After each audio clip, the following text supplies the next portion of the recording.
প্রকৃত রিকশা চালকদের লাইসেন্স দেয়া না হলে কঠোর কর্মসূচির হুঁশিয়ারি। ব্রাহ্মণবাড়িয়ায় ব্যাটারি চালিত অটোরিকশার লাইসেন্স সিন্ডিকেট ভেঙে দিয়ে প্রকৃত রিকশা চালকদের লাইসেন্স প্রদানের জোরালো দাবি উঠেছে। আজ শনিবার বিকেলে জাতীয় বীর আব্দুল কুদ্দুস মাখন মুক্ত মঞ্চে ব্রাহ্মণবাড়িয়া রিকশা ও রিকশা ভ্যান শ্রমিক ইউনিয়নের প্রতিষ্ঠা বার্ষিকী ও বার্ষিক সাধারণ সভা থেকে এই দাবি জানানো হয়। এতে জেলা রিকশা শ্রমিক দলের উপদেষ্টা অ্যাডভোকেট তারেকুর রওয়েফের সভাপতিত্বে বক্তব্য রাখেন জেলা শ্রমিক দলের সাধারণ সম্পাদক মোহাম্মদ মোস্তফা মিয়া, রিকশা কমিটির উপদেষ্টা মোহাম্মদ ইমার হোসেন জয়ন্ত, ব্রাহ্মণবাড়িয়া রিকশা সংগঠনের সভাপতি রফিক মিয়া, শ্রমিক ইউনিয়নের সাধারণ সম্পাদক মোহাম্মদ শাহেদ মিয়া, সাংগঠনিক সাধারণ সম্পাদক মোহাম্মদ জাকির মিয়া। এ সময় বক্তারা বলেন, ব্রাহ্মণবাড়িয়ায় বিগত সময়ে পৌরসভা থেকে ব্যাটারি চালিত অটোরিকশার লাইসেন্স দেওয়া হয়েছে, তাতে যথাযথ নিয়ম অনুসরণ করা হয়নি, বরং সিন্ডিকেট করে পছন্দের ও দলীয় ব্যক্তিদের নামে লাইসেন্স দেওয়া হয়েছে, যার ফলে প্রকৃত রিকশা ও ভ্যান শ্রমিকরা বঞ্চিত।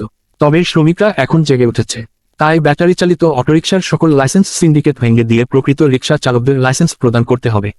অন্যথায় ব্রাহ্মণবাড়িয়া পৌরসভা ঘেরাও সহ কঠোর আন্দোলন কর্মসূচির হুঁশিয়ারি দেন বক্তারা। সভায় ব্রাহ্মণবাড়িয়া শহরের বিপুল সংখ্যক রিকশা চালক ও রিকশা ভ্যান শ্রমিক ইউনিয়নের নেতাকর্মীরা উপস্থিত ছিলেন।